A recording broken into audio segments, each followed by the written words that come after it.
Alrighty, welcome everybody.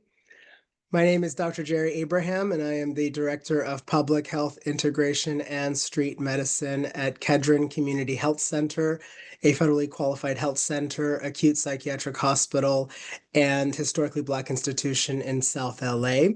Really excited to have along with us some colleagues, and we'll be discussing specifically how environmental sustainability improves community health and hospital resilience in our communities.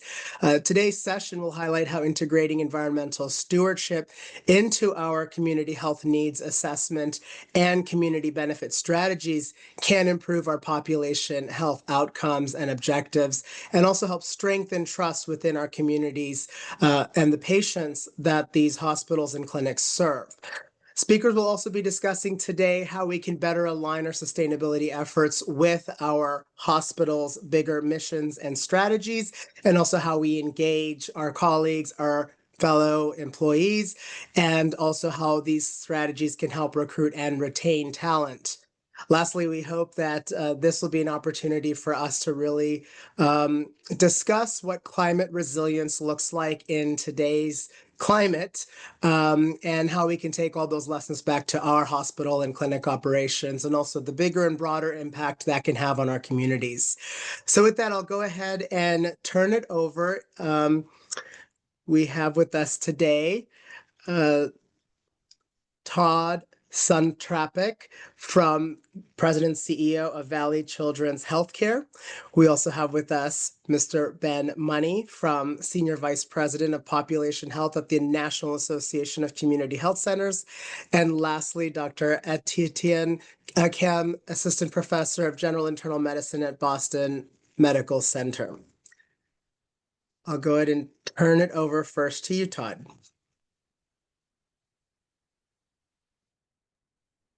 Thank you, Jerry, and good morning or afternoon, everyone, depending where you are watching from. I'd like to spend a few minutes, I won't talk at you too long, describing our thoughts at Valley Children's on a sustainable future for children, particularly of the central part of the state of California, and our thoughts about needing not just tactical solutions, but an energy strategy and how we thought about that. Maybe next slide. Camila, please. A little bit about our organization before I get into that. You can see highlighted on the right the counties that we primarily serve, although last year we served children from over 45 states and some international patients as well. 75% of the kids that we take care of day in, day out, and families that we serve day in, day out are covered by Medicaid. We call it Medi-Cal in California. 77% are of an ethnicity other than Caucasian. 1 out of 3 of our kids, sadly, lives in poverty, and that is generational poverty. More than 40% of our kids in this service area I'm highlighting are overweight or obese, and up to 25% are food insecure or lack access to regular, dependable food sources. We are based on the population and the demographics, again, in that service area to the right. We see healthcare disparities disproportionately affecting children of color every single day, all day long, 24/7, 365. Next slide, please. Our organization, just a little bit about the founding, was founded by 5 young moms who recognized that kids were at risk here in the central part of the state back in 1949. And because kids could only go to a children's hospital at that point in time, either in Southern California or in the San Francisco Bay Area. And so they set about raising the money to buy property and then raising money to build a hospital. You see that to the left, Valley Children's Hospital. That was the original. Today, our hospital is at the center of a health system that exclusively serves kids and moms. The quaternary facility is a 358-bed regional pediatric provider trauma, education, what you would typically expect from a facility like ours, over 670 physicians and 3,500 staff. Next slide, please. So I mentioned in my first minute, I think, that we really focused in on we needed a strategy, not just a set of tactical solutions. And we also needed to make sure that that strategy was supporting our goals and ultimately our mission. So we wanted all of that to sync up. Some of the risks that were elevating our thinking about an energy strategy were tied directly to the impact of wildfires on some hospitals and the larger power grid in the state of California. We did not want to find ourselves in a position where we could have energy interrupted through a rolling blackout. And what we found, along with colleagues, was that in the northern part of the state, Pacific Gas and Electric maintains the grid and supplies the power. We all assumed they know where hospitals are. They didn't. They didn't. And so there was no priority to restore power back to hospitals if there was any kind of environmental or other emergency. And so that really became foundational to our thinking around we don't ever want to have a child in the OR and lose power and then have another uh, situation occur where one or more of our backup generators failed and we ended up in a really bad position to do what we're here to do, which is safeguard the future of a child. And in our organization, at least, one of the things that became really clear about backup power generation is those generators are 30 years old now, and they run on diesel, and they're they're not that clean, right?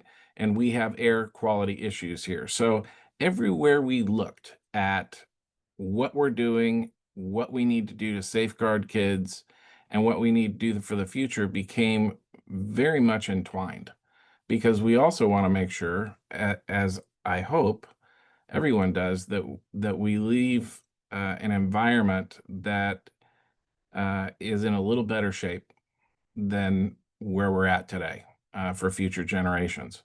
So, with our thoughts about the risks, air quality, utility costs, of course, global climate changes, and then aging infrastructure all came into the picture. Next slide, please. I'm not going to spend too much time on this other than to say, importantly, what is the driving first order issue is operational resilience.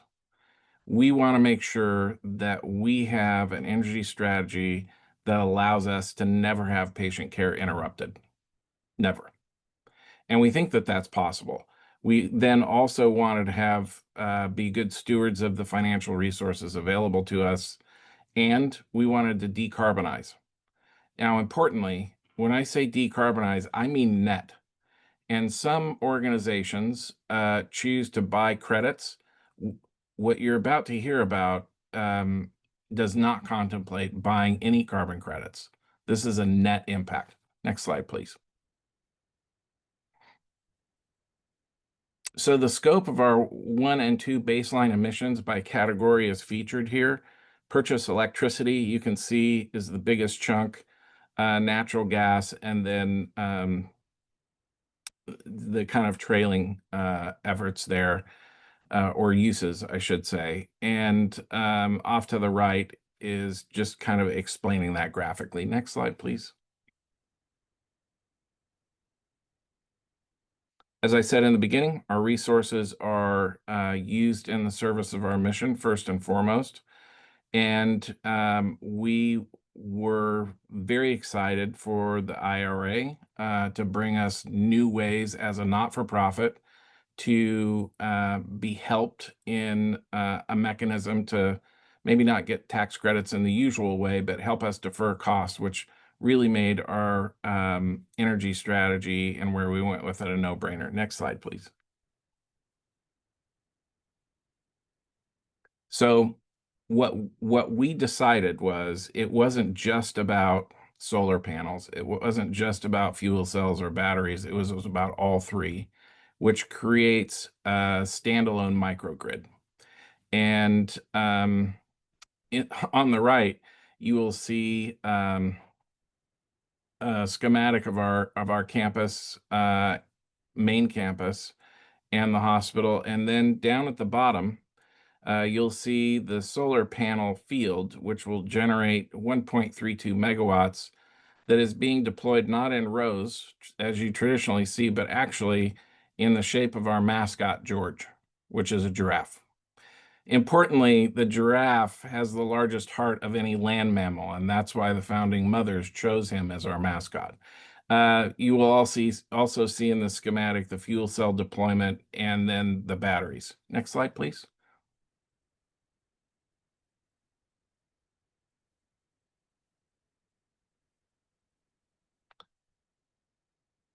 This one we can move past, Camila. We were amongst the first to sign the Office of Climate Change and Health Equity Hospital Climate Pledge in June 2022. That's just a little, I apologize. That shouldn't really be in here, but we'll go through this one too. I'm happy to speak to this afterwards. We can advance. So this is important. The microgrid at the end of the day meets 80% of the energy needs for our current services. The capital investment is just over 30 million. Operating income savings, because I think all of us are trying to figure out how to provide patient care and pay for it every single day. About $1.5 million annually, or 37 million over 25 years. So this makes good financial sense as well. We're getting about 10 million from the IRA. And importantly, and I'm so pleased to be able to say this to everyone, a reduction of our greenhouse gas inventory by over 50%, and that's on day one when we flip the switch. So phase two, we will get to 100% of our energy needs being provided by the grid. We're just not quite there. Next slide. And maybe we could fast forward to slide 12, if that's possible. There we go. Yeah, so some other sustainability work that we're doing beyond the microgrid that I'll just call out more as a backdrop. I won't spend any more time on it. If anybody wants to speak about it, we're happy to turn over all this work to everyone. And then maybe we can advance to slide 14.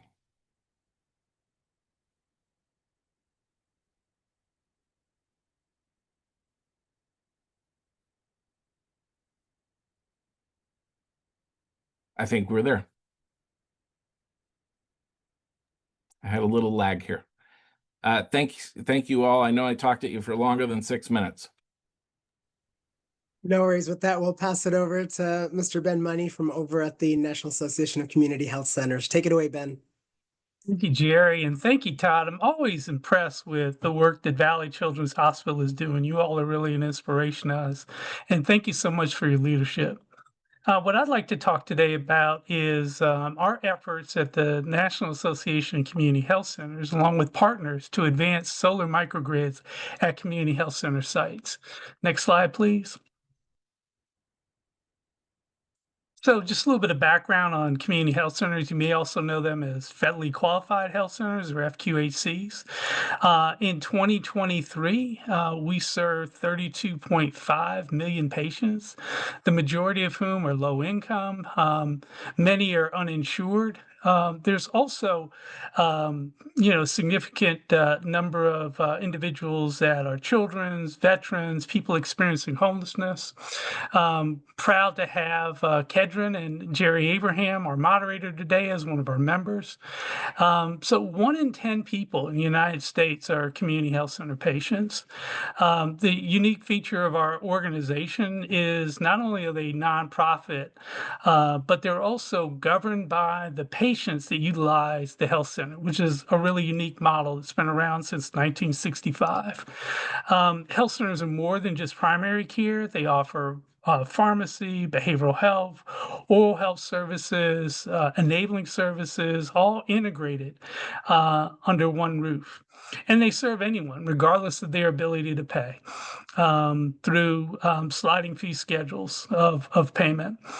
And then they're also across all 50 states and territories in the United States.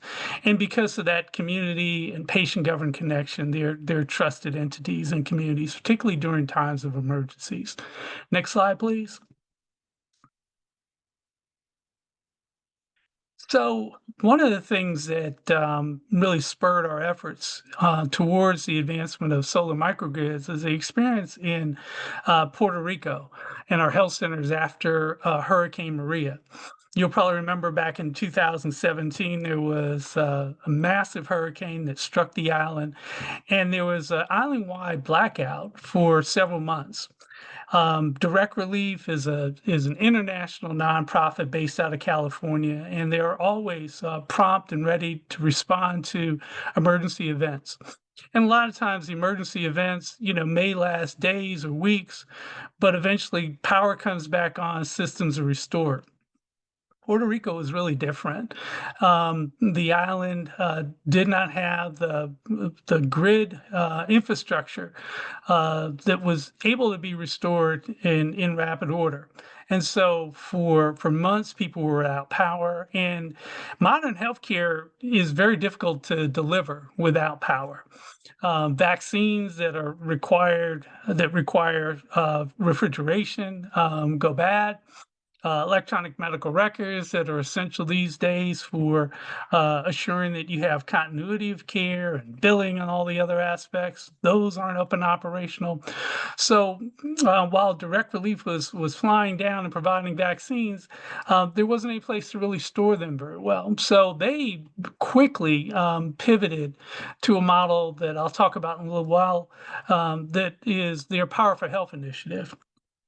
And set up solar microgrids on some health center sites in Puerto Rico to allow them to have power from the sun and be able to be up and operational during times of power outages. And one of the things that we've seen since Hurricane Maria were two instances of grid outages that were based on power disruptions not related to weather. And then a few other weather-related outages. And in each of those instances, the community health center sites that had solar microgrids were able to be up and operational. Direct Relief provided this as a grant, providing all the cost to the health centers for those solar microgrids.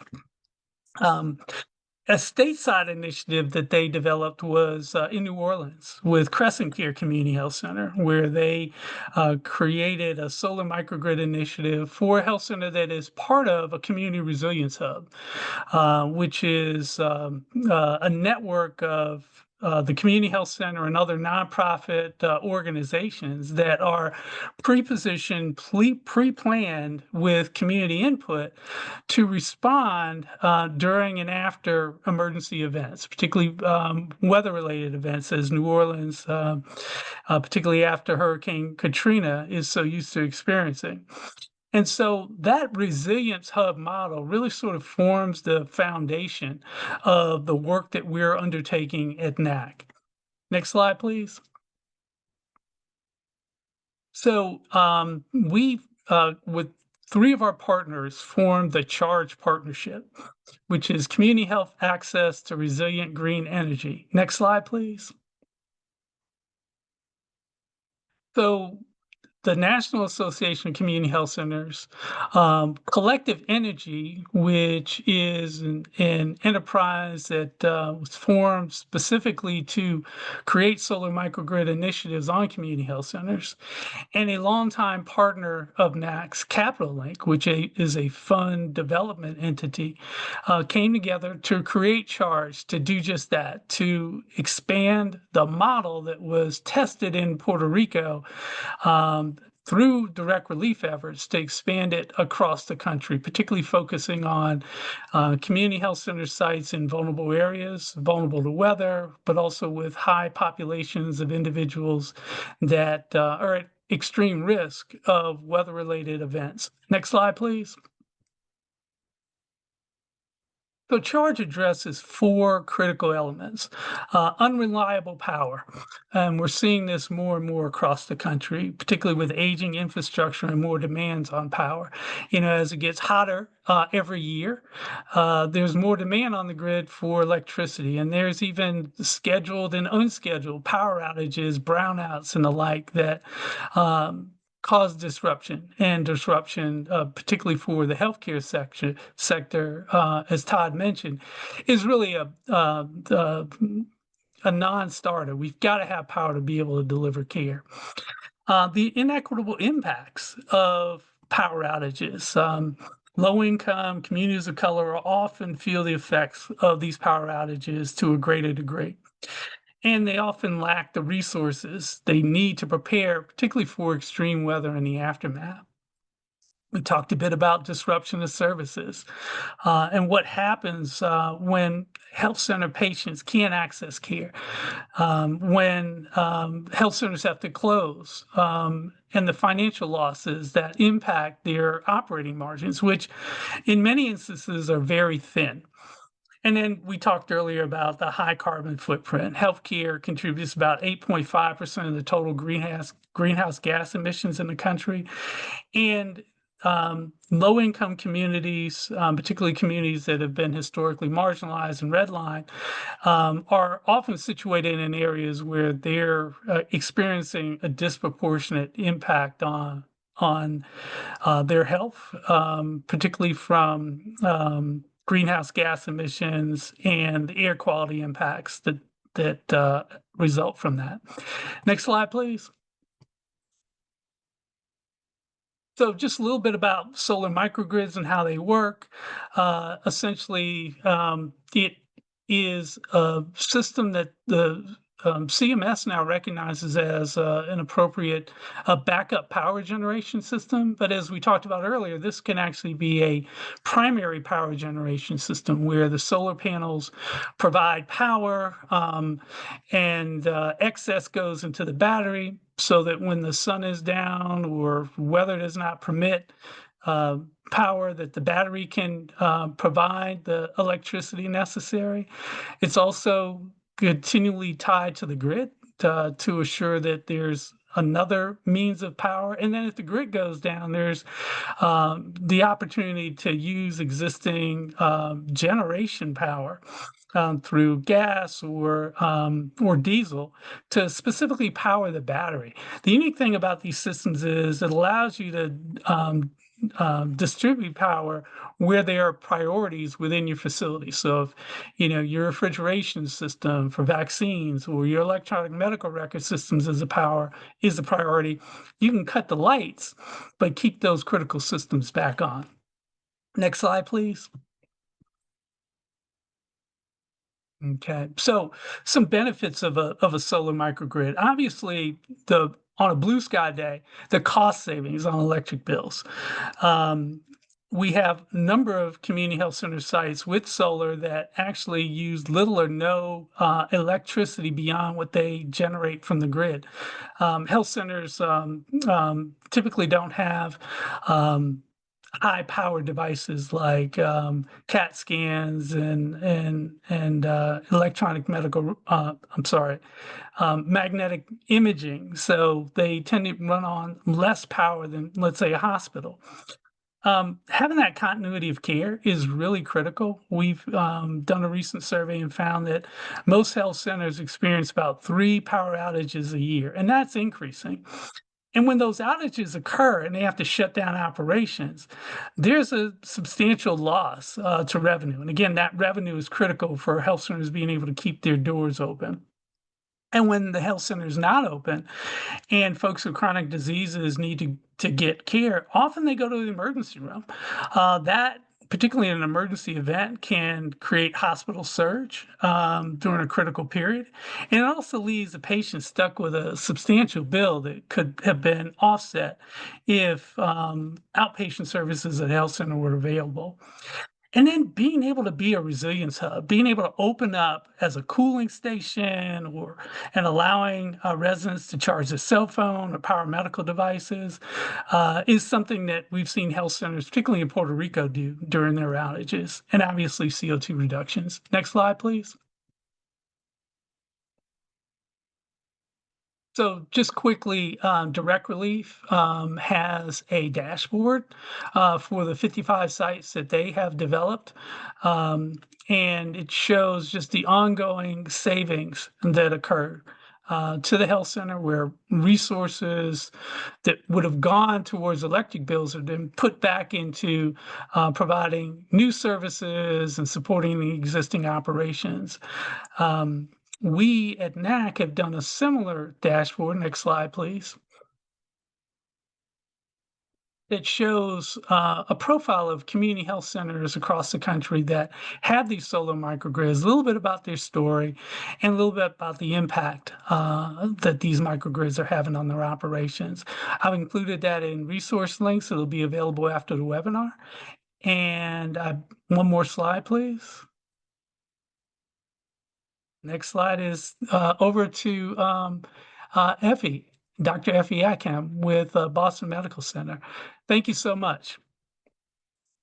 Thank you, Ben, and thank you everyone for your time and this opportunity. I would love to talk to you a little bit about some of the work that Boston Medical Center is doing to advance sustainability and our mission for health equity. Next slide. So to give you a little bit of background about Boston Medical Center, we are a safety net hospital that has 514 beds, and we serve a population that is particularly vulnerable. And our mission is to make Boston the healthiest urban population in the world, which I know is a very lofty mission. Our patient population is about 80% Medicare and Medicaid covered, and they are individuals who really are the ones who feel the brunt of climate change in the greater Boston area. And our strategy for sustainability and for equity is to maximize our facilities' efficiency, invest in clean, renewable energy, and ultimately our goal is to generate savings that we then use to reinvest in the patient care and to make sure that everyone who needs access to healthcare is able to, regardless of their insurance or their ability to pay. Next slide.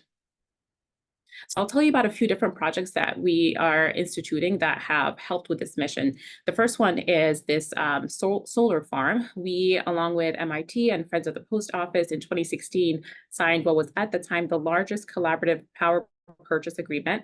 We signed a 25-year contract to have this 255,000 panels, 650-acre solar farm that generates 60 megawatts of power. And of that, 16 megawatts supports BMC and its operational facilities. Next slide. Another project that I personally love is our rooftop farms.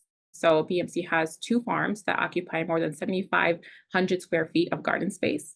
Each year, we harvest around 16,000 pounds of food during our growing season that we distribute in a number of different ways. The majority goes to our patients directly through our preventive food pantry.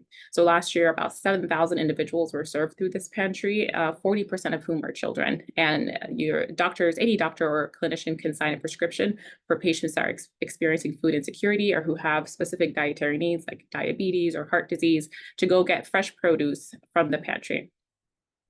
And the rooftop farm also serves a sustainable environmental purpose. It not only reduces stormwater runoff, it helps insulate the hospital, so it reduces our energy costs. And it also reduces the energy required to transport food, because some of this food is also used in our kitchens to provide meals for our hospitalized patients and also in the hospital cafeteria, so that visitors and staff can buy fresh produce there too, or fresh produce is used to make the food there. It's also the excess is distributed to the greater community through partners in the community that help service individuals experiencing food insecurity. And so even if you're not a Boston Medical Center patient or affiliate, you also still have access to some of these resources. Next slide.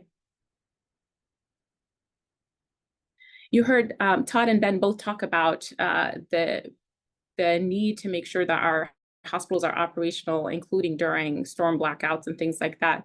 BMC has this cogeneration power plant it's the little rectangular building that you see circled in yellow there. This power plant allows us to operate our inpatient unit to 7-story unit for months at a time if there is a blackout, as long as there's a supply of natural gas. It's twice as efficient as a regular natural gas power plant. And of course, the goal, like I mentioned, is generating savings to invest into patient care. This power plant alone allows us about $1.5 million of savings annually. Next slide. Another project that we're very excited about is our Brockton Behavioral Health Facility. So this opened in 2022. It was the first behavioral health facility that had a net zero design of its kind. BMC purchased this old abandoned nursing home and the neighborhood of Brockton and renovated it to make it completely sustainable. So we have solar panels, it uses geothermal cooling and heating, it's completely insulated, all of these things. It created a 92-bed facility. So we have 56 acute inpatient psych beds, as well as 26 clinical stabilization service beds. Those are beds that are used for people who have substance use disorders, who are looking for medical detoxification and support through their substance use. And anyone can have access to these services regardless of their ability to pay or their insurance status. Next slide. And the last project that I'll talk to you briefly about is our Clean Power Prescription Program. So BMC bought this solar array on top of one of our administrative buildings. The array creates 356 kilowatts of power that BMC sends into the electric grid. The company Eversource is the one who runs the grid in our area. Eversource then credits BMC's account with the electricity that's produced, and BMC actually transfers those credits directly to patients' electric bills. And so in our pilot program right now, we're enrolling about 80 patients. They are getting the equivalent about $50 a month for a year in clean energy produced by BMC. Next slide. We really believe here that sustainability is healthcare, and we'll talk more about why that's the case later. But all of our practices are trying to intermarry those two things, because we understand that if we are more sustainable, our healthcare is better, and we can improve outcomes for the patient population that we serve. And with that, I'll turn it back to Jerry.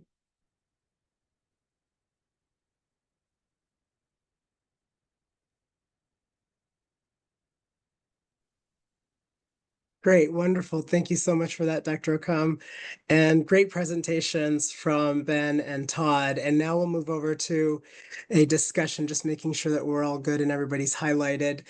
Todd, given what you had discussed, and honestly, given the climate, I have a feeling one of the underlying themes maybe we're all sharing in is there's a lot of change happening, and we are really trying to figure out how we're going to roll with it and make our programs literally and figuratively sustainable in all the ways that have already been mentioned, including the way you described financial sustainability.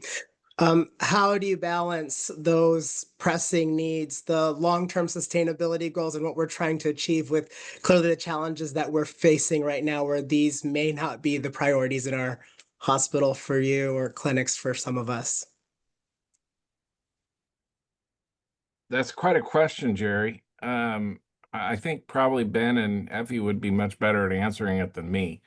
But I think for us, we start with and have for a couple of decades now a long-term financial plan that is really in service to the mission. So we have to keep patient care, as Effie said many times, our organization is the same. We take care of kids regardless of their ability to pay, wherever they come from, and are privileged to do that. We need to make sure we're here to continue to serve future generations. So we start with a financial plan that takes into account all number of different inputs. And then we overlay the strategies onto that financial plan to say, which lever will we pull and when? That deals with how we invest in certain clinical programs. We are currently standing up a cell therapy program as an example. And we mapped out, if you will, a path forward with that about 5 years ago, and it's now coming to fruition. So we're always balancing demand for services, demand for community benefit, what various neighborhoods need from us, and down to the neighborhood level in some communities, and what the larger community need is. We listen to the medical providers that are in the communities. As I showed in the slide deck, there are so many different counties that we serve, and not every county's need is the same. There are a lot of shared similarities, and not without challenge. I'm not going to say we've been perfect at that. We take care of almost 400,000 kids a year. We could always do better. We can always do more. I think the tough thing for all of us is we all want to do more, and it's sometimes causes great emotional strife not to be able to do more. But we also have to balance the reality of we need to be able to make sure we have a team here to care for our patients and care for these communities. And so it really becomes about looking at, again, the mission and the strategies, and then seeing what we can afford, in our case, over years, not just a single year, but we tend to look at things in multi-year blocks. To the underlying question or comment, maybe, Jerry, that you made about, I shouldn't say that. What I should say is, I suspect you're talking about the Senate passing the reconciliation bill. And I don't think I've slept in 2 months running up to this. I don't think I'm going to sleep for a few more, as I've heard, and I haven't seen since we've been on together, that the House may take it straight to a vote today. And I will say, in California, if it passes, it's $125 billion of lost revenue for Medicaid providers. And that is absolutely going to impact every child in the state of California that receives Medicaid. And I think I would go farther and say every family, because we know now through scholarship that when a family has health coverage, the entire family's health status is better. And so I'm greatly concerned. I don't know if that was exactly your question, Jerry, but that's where I ended up. That's great, Todd. I really appreciate you bringing up those comments and that discussion. And I think that is kind of what I'm alluding to, that, we don't know what the sustainability of our practice, our clinics, our hospitals look like, especially in this context of this resolution and funding for Medicaid, which we all rely on so heavily. So we're going to probably see those impacts to everything we do, including anything around climate health, community benefits, our response to public health emergencies.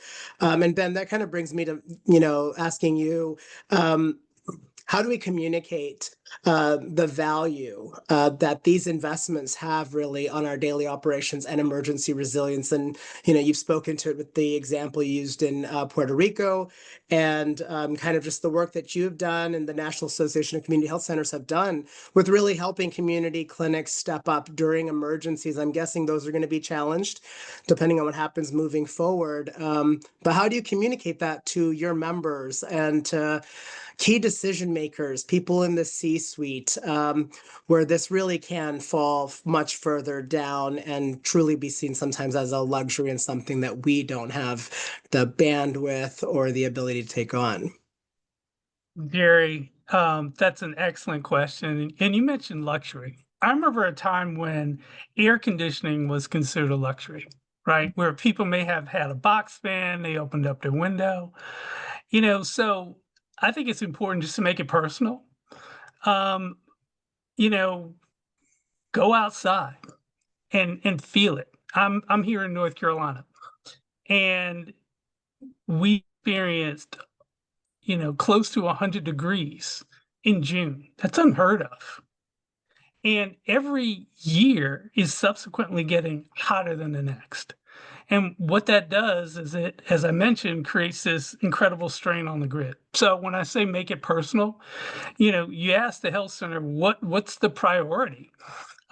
Typically, is it cost savings, is it resilience, or is it carbon reduction? And if they haven't had a power outage as a result of a weather emergency or, a brownout, a blackout due to instability in the grid, it's coming. There's data that will show, within, particular zip code, the frequency of power outages. Ask the question, what are some of the demands that are occurring on your grid right now? We know, particularly in the area that I'm in, that there's a lot more development. Well, every house that gets built, every apartment building, they want power. Every new factory, every new data center requires a significant amount of power. And so, is the grid able to handle it? And if it's not, where does power get shut off? There are studies that show that lower income neighborhoods are more apt to be first out in a brownout or a blackout when the grid cannot sustain power. So, what does that look like when power goes out? At what point do you tell your staff we need to shut it down and go home because we're not going to be able to, maintain operations? Do you know that? It's very rare that you'll get a notice from a power company who says, we expect the power to be back on in an hour or 2 hours so you can plan. What's that loss look like financially? And how long can you sustain that? So really leveraging their experience or the experience of a like health center. I think it's important to demonstrate short-term value. A lot of times the solar microgrid models kind of project out, in 10 years, 15 years, you're going to recoup your investment. I actually think that's going to be a lot less. And some of those models are overly conservative, particularly when you consider that electric power is increasing. I should say the cost of electric power is increasing, and also the cost of non-renewables is increasing as well, while the cost of renewables is actually going down. I think it's also important to just be as accurate as possible with these cost estimates. And present a picture that allows them to think short term, but also long term in terms of not only the infrastructure needs that their health center requires, but also what that new capability of being resilient means to their communities, and how can they step up in partnership with their communities in a greater way? Because we know health centers are always, first up when there's an emergency, but how can they be even more effective when the power goes out? Thank you so much for that, Ben. And I kind of similarly want to ask over at Boston Medical Center. I mean, kind of balancing those things, the daily operations and the work you're doing versus the emergency resilience. What is it that most excites you, kind of where y'all are headed with this work over at Boston Medical Center? Yeah. I think that we have been slowly establishing ourselves as this sustainable leader in environmental health. And part of the next step for us that gets us really excited is bringing other institutions along with us. We have been doing this work now for more than a decade. In part, it started, I will say, by accident in some ways, as my colleagues have alluded to as well. Our institution's abilities to continue caring for the patient populations that we care for requires that we be financially sustainable. And what we've realized at Boston Medical Center is that our environmental sustainability and financial sustainability go hand in hand. And the more we've been able to become efficient and sustainable, the more savings that we've generated that we could put back into our patient population and the care that we provide for them, and become more innovative in how we provide that care. And that's what allows us to pursue bigger projects like building the Brockton Behavioral Health Center and things like that.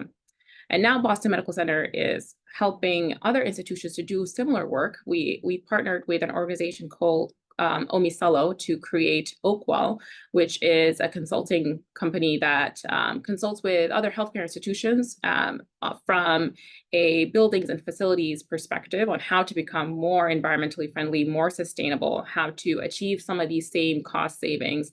And again, with the hope that then it is reinvested back into patient care and expanding access for everyone.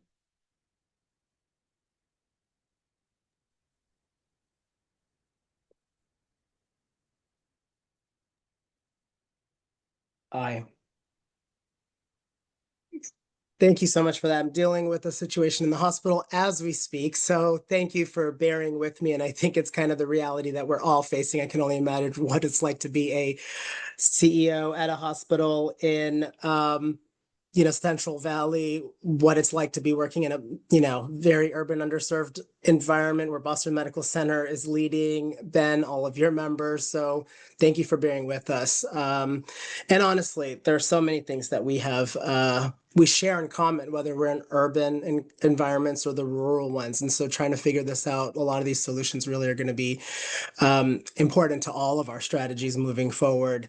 Kind of building on the concept that we thought and spoke about earlier, how do we bring along our peers and say these are actually essential? This is absolute essential infrastructure and these are not luxuries. Do any of you have any thoughts on how you have these conversations with your peers or colleagues? I can begin if you don't mind. So I'm an internist and pediatrician. Most of my time is spent seeing patients. I see babies, children, elderly, birth to death. And you can see the impacts that climate change has on our patient population, right? I think we talk about how some people are disproportionately impacted and all these things, but when you're in the hospital, in the community, you can see that impact. Last time there was a heat wave in Boston, I was working, a third of my patient list were individuals experiencing a heat-related emergency, a third, and then another third were patients who had medical conditions that were exacerbated by that heat emergency.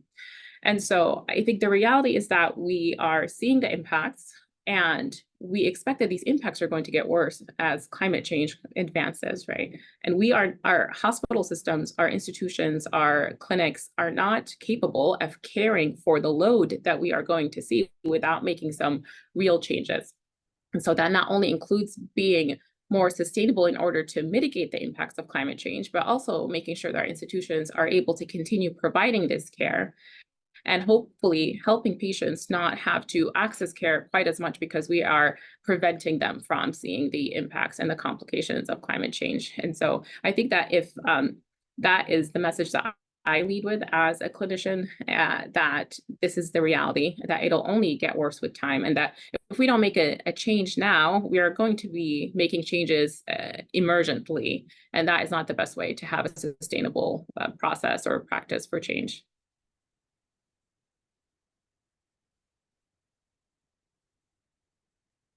Thank you so much for that, Dr. Effie. I didn't know if, Ben or Todd, did y'all want to add to that as well?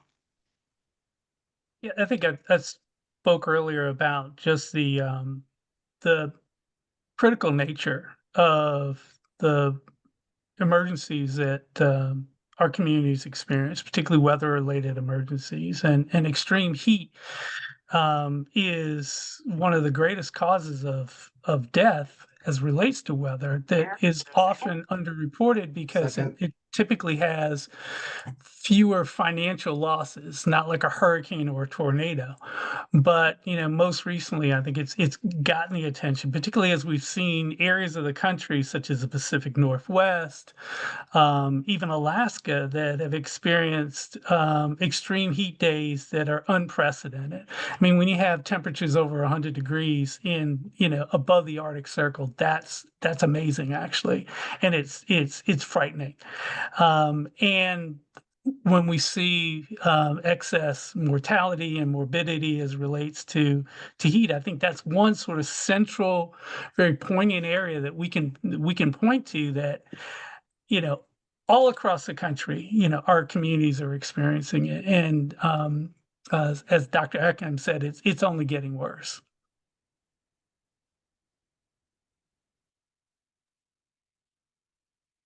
Thanks a lot for that, Ben.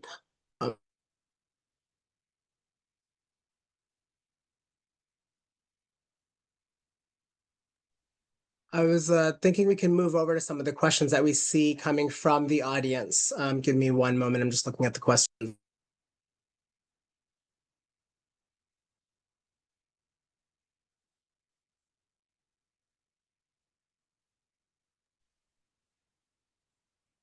So I see this interesting question here from Karen that I wanted to unpack.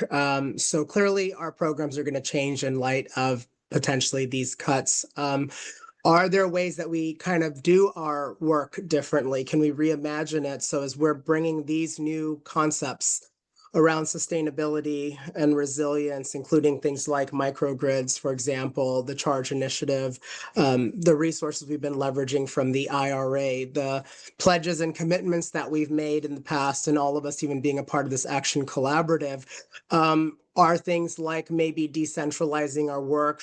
Should we try to be more in the community, in schools, in places where people live, work, worship, play? Is that eventually going to help us create a more sustainable path and maybe even one that can respond better to emergencies? I thought that was something that maybe y'all may have some perspectives on.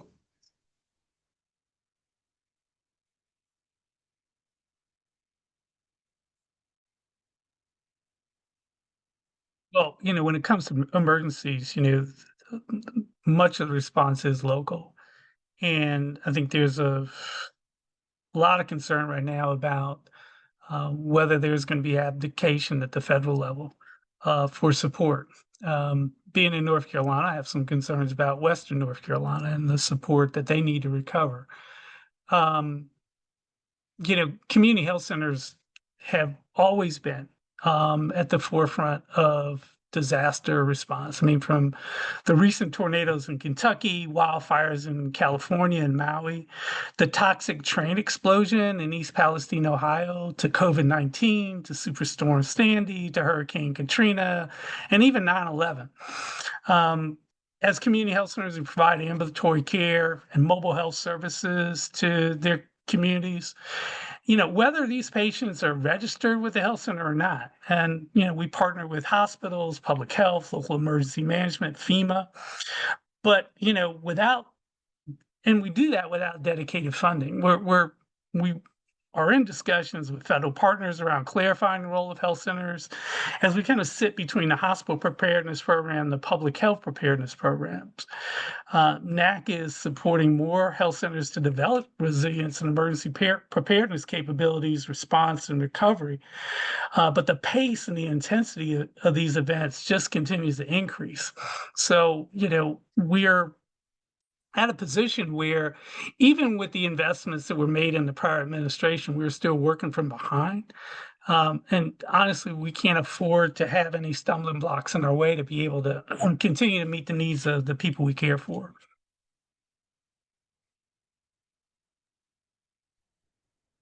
Thank you, Ben, that there's a lot there to unpack, honestly. It reminds me a lot of what we all did together during COVID-19.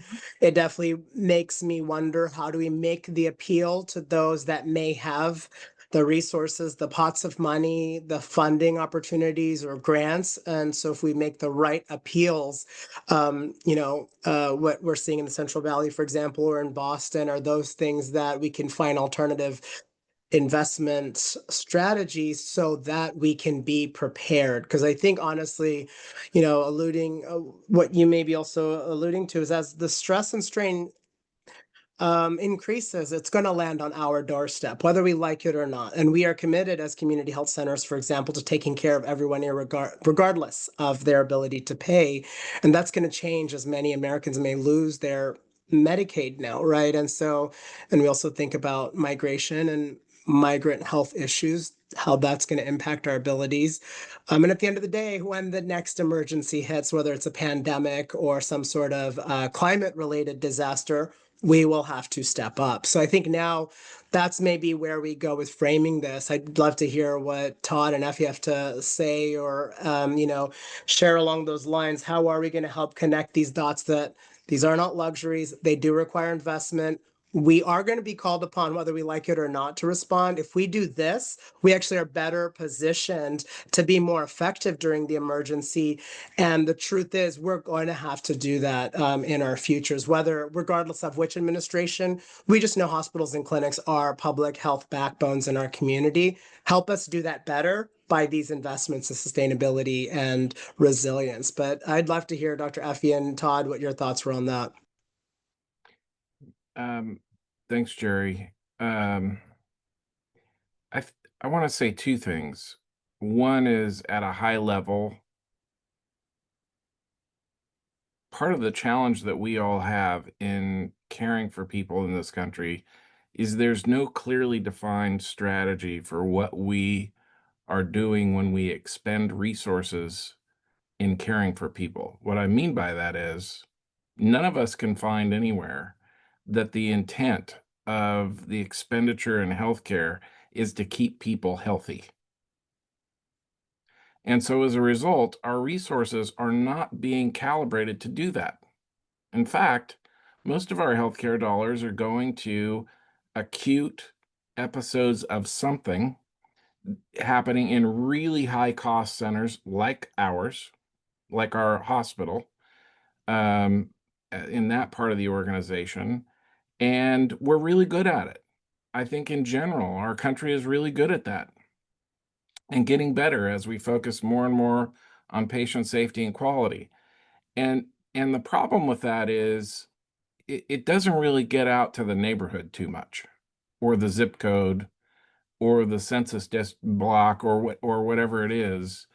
And part of the reason for that historically, I think, is that there have only been NGOs that are engaged in that activity, or certain governmental grants, or it's the in-between spaces that are getting filled in by fractional revenue streams. And so then it's another thing to try and balance as an enterprise. So I think as an as a I don't want to say industry. I really don't want to use that word.